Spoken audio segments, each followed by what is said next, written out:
Evangelho, Bem-aventurados aflitos, capítulo 5, causas anteriores da aflição, item 6. Mas se há males dos quais o homem é a causa primeira nesta vida, há outros para os quais ele é o menos na aparência, completamente estranho. E quem parece feri-lo como por fatalidade? Tal é, por exemplo, a perda dos seres queridos e dos arrimos de família. Tais são ainda os acidentes que nenhuma providência poderia impedir, ou reveses da fortuna que frustram todas as medidas da prudência, os flagelos naturais, as enfermidades de nascença e sobretudo aquelas que tiram dos infelizes os meios de ganhar sua vida pelo trabalho, as deformidades, a idiotia e o cretinismo, etc. Os que nascem em semelhantes condições, com certeza, nada fizeram nesta vida para merecer uma sorte tão triste, sem compensação que não podiam ter evitado, pois impossibilitados de mudar por si mesmo é o que põe à mercê da comiseração pública. Porque, pois, seres tão desgraçados enquanto ao lado, sob o mesmo tempo, na mesma família, os outros são favorecidos em todos os sentidos. Que dizer, enfim, das crianças que morrem em eternidade e só conhecem da vida o sofrimento, problemas que ainda nenhuma filosofia pode resolver, anomalias que nenhuma religião pode justificar, e que seriam a negação da bondade, da justiça e da providência de Deus, segundo a hipótese de que a alma é criada ao mesmo tempo que o corpo, e que sua sorte é irrevogavelmente fixada após a permanência de alguns instantes na terra. Que fizeram essas almas que acabaram de sair das mãos do Criador para por aqui suportar tantas misérias e merecem no futuro uma recompensa ou uma punição qualquer, se não puderem fazer nem o bem e nem o mal? E continua. Boa tarde. Nosso evangelho hoje segue uma linha da nossa conversa ontem do irmão Antônio. Vocês pensarem um pouquinho, nós seguimos falando a respeito de reencarnação, de as nossas necessidades reencarnatórias, as nossas infelizes situações do dia a dia, das mazelas que a vida nos traz. Cada um enfrenta de uma forma. E aí entra uma coisa que se diz muito, né? Deus dá o frio conforme o cobertor. Aí vocês sempre acham que o cobertor de vocês está curto, né? Então troca, né? Tem aquela piadinha, troca a cruz com o outro. Você vai ver, você pega a tua, porque no fim ela que encaixa melhor no ombro, dá na altura, tá tudo certinho. Mas não é assim. Vocês têm que lembrar uma coisa muito importante. Nós temos que dividir essa questão kármica entre os que nasceram com idiotice, cretinice, problemas, como é que vocês chamam? Defeitos físicos, enfim.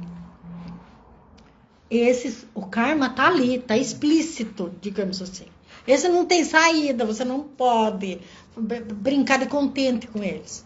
Já vocês, né, e nós, quando estávamos encarnados, temos o livre-arbítrio para sofrer mais ou menos. Sei que vocês não são adeptas a gostar do livre-arbítrio, mas ele é a melhor das decisões.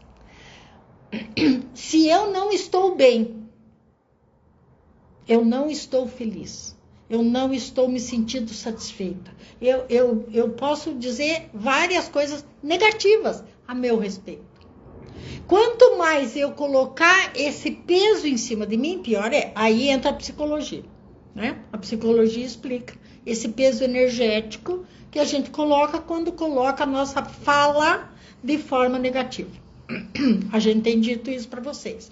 Muito bem, já falamos de livre-arbítrio, cansamos de falar, já falamos da escolha das palavras, já falamos de um outro patamar, que é o que eu vim dizer hoje. Obsessores. Como é que o obsessor pode me afetar? Ele não vai chegar, e aí eu não vou dar nomes aos bois, mas ele não vai chegar para um e dizer, ai, porque o teu neto está sofrendo, porque ele está doente. Aí o cristão vai pensar assim, mas eu nem neto tenho. Então ele vai buscar aquilo que te doa.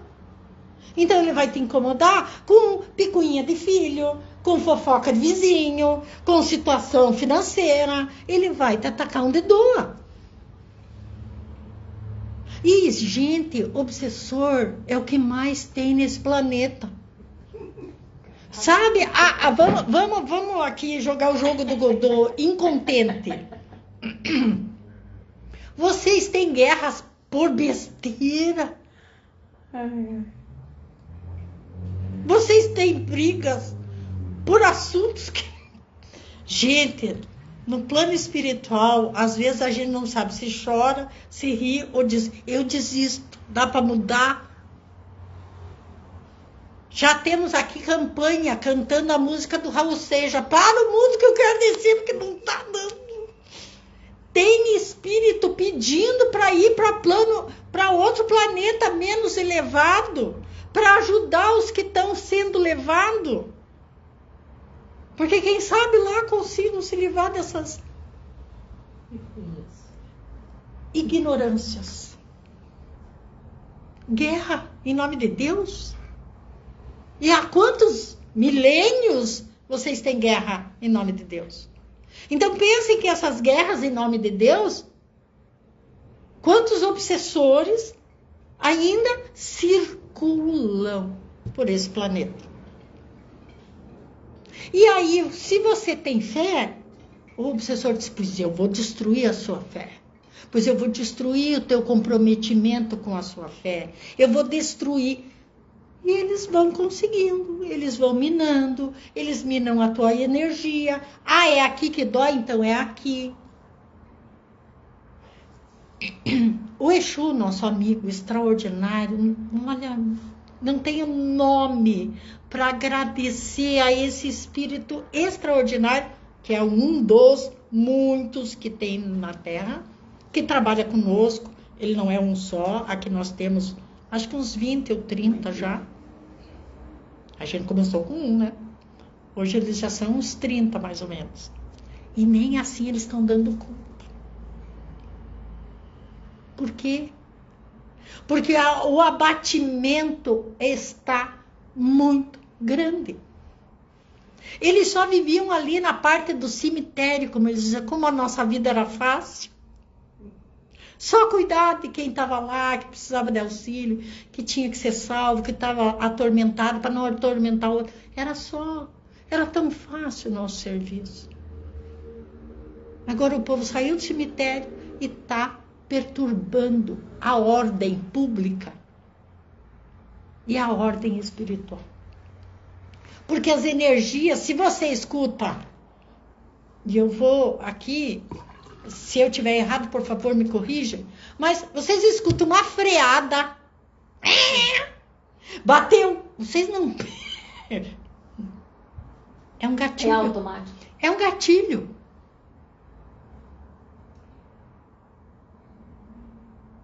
Ah, o trem tá buzinando muito. Claro, tem que buzinar, porque senão o povo invade e vai acabar batendo. Veja, o raciocínio é negativo. Infelizmente, vocês estão assim. E eu vou ser bem franco. Quando a gente fala, a gente sente dor por vocês. Porque eu não posso... Por mais que eu esteja aqui há quase meio século, com vocês, quase toda quarta-feira, eu não posso mudar o que vocês pensam. Hoje achei muito bonita, a Gisele mandou, já usei o nome, não adianta, eu sou assim. Não tem problema. Muito bonito. Você, como é que é? Para as meninas lá, que você é maravilhosa, você merece, mas tudo tinha não. Não, nunca. Não resolve nada. Veja que mesmo uma coisa positiva traz uma aura negativa. Por quê? Porque nós não conseguimos, e eu sou o primeiro, e digo isso para vocês mudarem, tirarem ou não, eu nunca da vida de vocês há 40 anos, e eu continuo usando. Por quê? E é nesse momento que o nosso livre-arbítrio e o nosso obsessor muda. Então não é o que eu posso fazer, é o que eu não fiz. Vocês dizem isso para vocês diariamente. O que é que eu não fiz certo? Em vez de dizer onde foi que eu mudei a minha rotina, onde foi que eu alterei a minha alimentação, onde foi que eu me incomodei para eu me sentir negativo. Não. Vocês usam palavras negativas para vocês. Porque quando vocês se questionam, a situação é diferente. Quando eu me questiono o porquê a minha apatia, eu não digo porquê a depressão. Eu digo apatia. Porque depressão é uma doença. Apatia é um sintoma. Veja quanto vocês têm que prestar atenção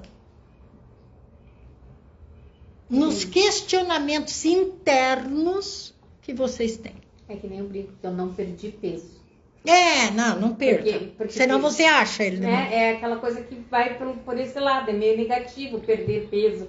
Perder alguma coisa parece que é negativo. Não, e assim, quando eu deixo de ter, também dói.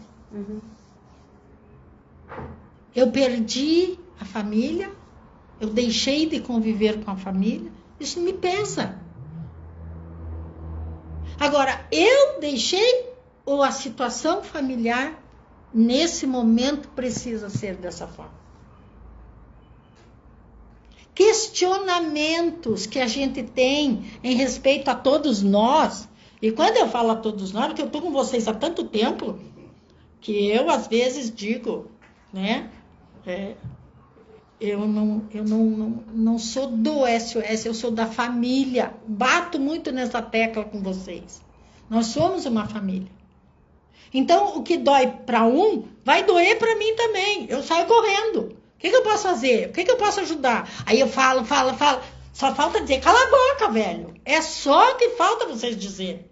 Tem uma que diz, né? Chega, não aguento mais. Mas nós não podemos mudar. Nós podemos intuir. Nós podemos chegar lá e voar um papelzinho. Nem voar papelzinho, porque agora é tudo na internet. Nem isso mais a gente pode fazer. Aí a gente tenta tirar aquelas... O Fred tem nos ajudado com isso. Tenta nos tirar as coisas negativas. Daí vem umas besteiras e vocês ficam aqui, porcaria, o que aconteceu? Sabe? Tá difícil. Então nem o nosso auxílio vocês estão aceitando. A brabeza ontem do irmão Antônio era exatamente isso. Ele... Só falta carregar vocês no colo. Só não carrega porque ele é espírito e vocês são físico. Mas ele faz tanta coisa. A Maria, então, tirou umas férias. Porque ela disse, eu já benzi, eu já protegi, eu já abracei, mas eu não estou conseguindo elevar o pensamento delas. E aí a frustração. E aí eu quero que vocês entendam. Nós acabamos nos tornando obsessores de vocês. Porque o obsessor é aquele que perturba. Mesmo com boa vontade. Então prestem atenção no seu mentor, que é o único que não se torna obsessor de vocês. Isso é para todos os que de alguma forma nos ouvirem. Escutem as suas intuições, mudem as suas palavras, voltem à terapia. Terapia da escrita, terapia da fala, terapia com amigo, terapia do café, a terapia que você puder fazer. Por favor, online, presencial, na academia, no salão de beleza. Hoje tem psicólogo espalhado para tudo que é canto. Porque às vezes não é formado em psicologia, mas tem um psicólogo ali, espiritual. Ai, deixa falar que eu dou um jeito, deixa falar que eu dou um jeito. Porque o psiquiatra aqui desistiu. Porque eu não posso consertar vocês. E eu não posso pegar uma machadinha e mudar a vida de vocês lá fora. Eu não posso fazer com que o dinheiro chegue na mão de vocês. Eu não posso fazer isso. Há quantos anos a gente diz, não posso fazer vocês ganhar na loto? Nem que o cacique tentou, mas não deu certo. Porque essa parte não nos cabe. Quando a Teresa veio com essa ideia, essa notícia de que o espiritismo tá chato, ninguém mais quer ser espírito, exatamente por causa disso. Porque, como disse você, todo mundo quer para ontem a solução. Só que num mundo onde a solução existe, mas primeiro vamos criticar, primeiro vamos falar mal, primeiro vamos nos depreciar. Como é que vocês querem que a coisa melhore? Primeiro eu não me atendo, mas eu atendo o outro. Eu respeito o outro, mas eu me respeitei. Eu ensinei o outro a me respeitar, ou eu permiti que a minha opinião não valesse nada. Estou olhando para você porque é para você que eu estou falando. Prestem atenção. Eu quero que o meu filho seja maravilhoso. Tá. Mas eu não ensinei ele a ser primeiro respeitoso, depois organizado, e depois educado, e depois maravilhoso. Eu pus maravilhoso lá na frente. E maravilhoso é egoísta. Maravilhoso primeiro eu. Sabe aquele nenê que vocês pegam no colo e dizem assim, ai, como você é lindo. É ótimo. Narciso também foi assim e morreu afogado.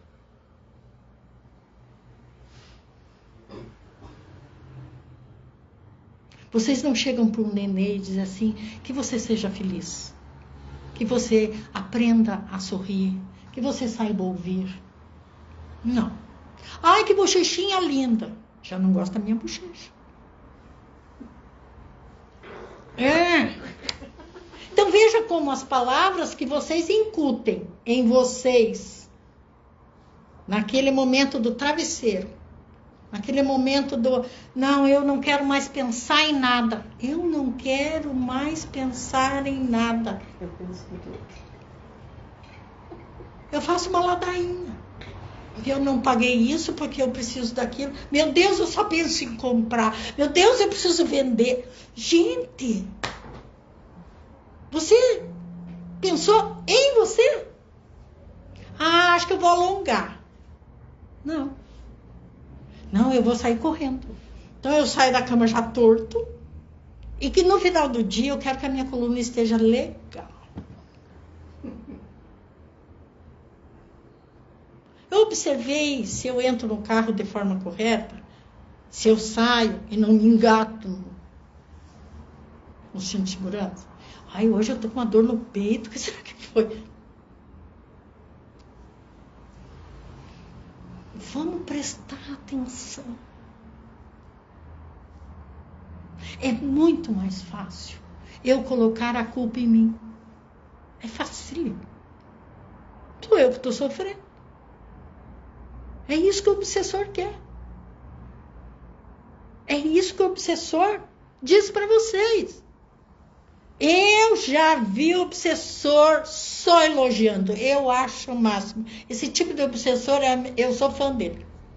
Porque ele chega para vocês assim, essa roupa ficou ótima.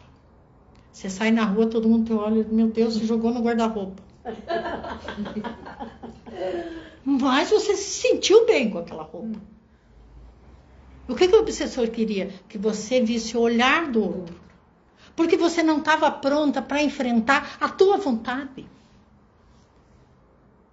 Interessa se eu me joguei no guarda-roupa? Eu gosto. Mas daí já fica falando. Mas daí aquela roupa, nunca mais eu uso. E realmente aquela roupa ficava boa. Era só dar uma trocadinha de cor. Mas aquele estilo, às vezes o tamanho. Mas não, daí eu abandono, daí eu ponho uma que não dá nada e as pessoas continuam me olhando. E antigamente se dizia assim, fale bem, fale mal, mas fale de mim. Hoje não olhe para mim, não fale de mim, não quero. Veja como vocês estão se fechando para. Eu queria tanto alguém que me levasse para jantar. Eu queria uma companhia para me levar. Mas como é que você vai fazer isso se você não é companhia para você mesma? Como é que você vai achar alguém que te faça isso? Você vai achar alguém para te encher, né? Tem que combinar. Para perturbar, para cutucar, para te dizer coisas que você não quer ouvir. Eu sei que vai falar, meu Deus, nem vou comentar isso. Adianta.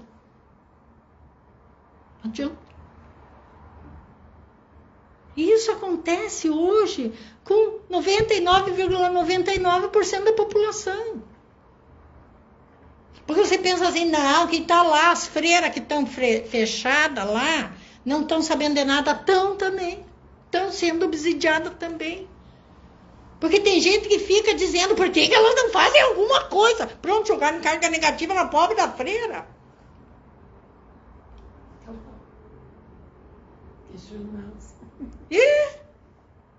Então pensa.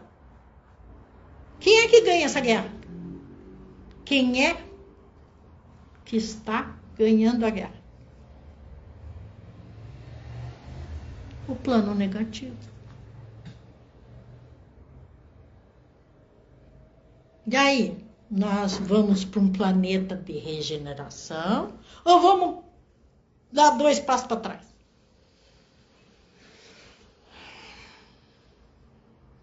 E aí Jesus segue o plano e a gente fica com taquicardia sendo espírito. Porque não sabe, esse plano de Jesus parece errado para esse povinho. Que não está no Brasil, né? Antigamente se dizia povinho brasileiro. Não, é no mundo mesmo, espalhado nessa terra de meu Deus. Mas ele sabe das coisas e nós não. Nós estamos olhando para o nosso umbigo. É como se todo mundo estivesse olhando só para o negativo, né? Mas está todo mundo assim. Você não vê uma pessoa sorridente. Já falavam do curitibano, que o curitibano é cara fechada. Agora o curitibano já está sendo educado. Ele já não é mais cara fechada, ele é educado. Veja, já melhorou. Porque o paulista está de cara fechada, o carioca, então, anda olhando para o chão. Não sorri mais. Quando você vê uma sociedade, como a sociedade do Rio de Janeiro, que era expansiva, alegre, amiga, companheira, se fechar, nós estamos passando por uma situação muito negativa. Então, o que é que eu posso fazer para a minha vida ser diferente? Terapia. Eu só tenho essa recomendação. Terapia. Mas eu não tenho dinheiro. Conhece a história. Escreve. Não deu certo, eu não me adaptei, tenho um problema. Procura. Hoje tem nas faculdades, hoje tem nos planos de saúde. É ruim? Porque você não soube rezar para a psicóloga ser a melhorzinha. Tem os sociais, atendimentos sociais? Tem atendimento social. Tem que ir atrás. Os próprios psicólogos estão atendendo atendimento social, aumentando o atendimento social, porque viu a demanda que precisa. Tem que procurar. Pega vai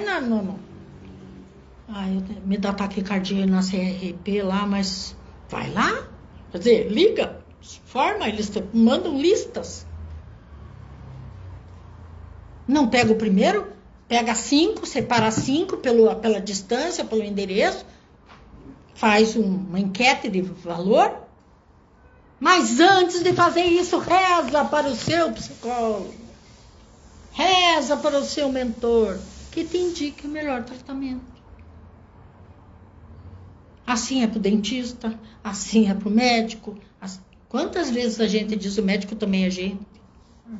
Também sofre, também tem seus problemas.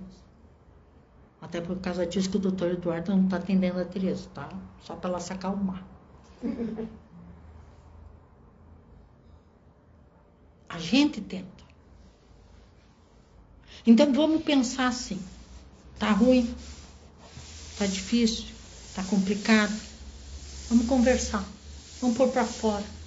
Vamos tentar livrar o peso que isso está me dando.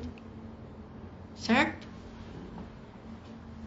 Eu sei que eu tenho um tempo para minha fala.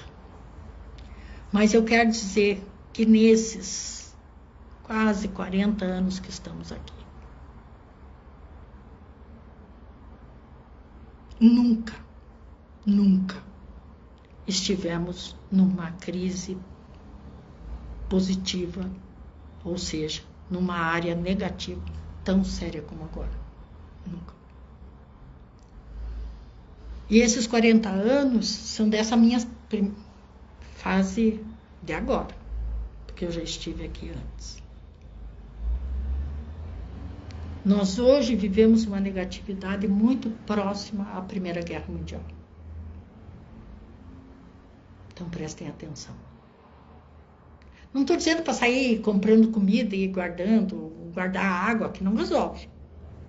Estou dizendo ao contrário. Levem boas palavras. Cortem aquilo que não presta da vida de vocês. Notícia ruim, ninguém precisa ficar sabendo. Quer ver cachorrinho falando, nenê, bagunça? Leia coisas boas.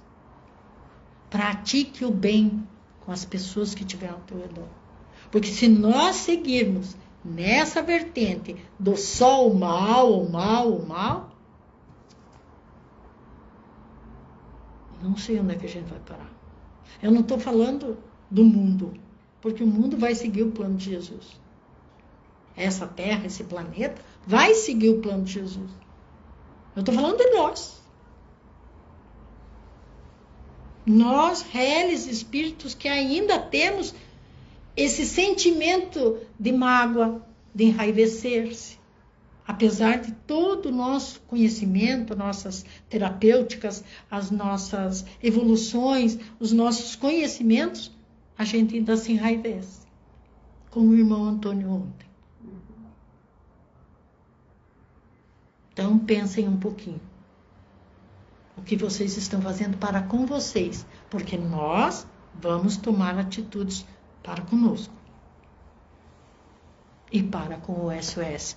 Porque essas consultas são a nossa existência. Começamos com elas. E jamais vamos parar. Então, o SOS não finda. Diminui, aumenta, encolhe, mas não finda. Porque o SOS faz parte dos planos de Jesus. Nós não caímos do céu, como diz o irmão Abrazani. Nós recebemos as ordens da plano de Jesus para a nossa Curitiba. E nós já usamos o mundo inteiro com o nosso pequeno SOS, que é um grãozinho de areia para Jesus. Mas é um grão de areia que nunca finda, que continua batendo, vai se batendo, mas não para. Então é isso que eu quero que vocês pensem em vocês. Se eu tenho esta capacidade, se eu tenho essa bênção de entender, de praticar, de estar, eu acho que eu mereço seguir no plano de Jesus.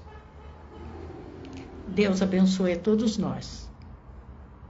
Irmão Alfredo.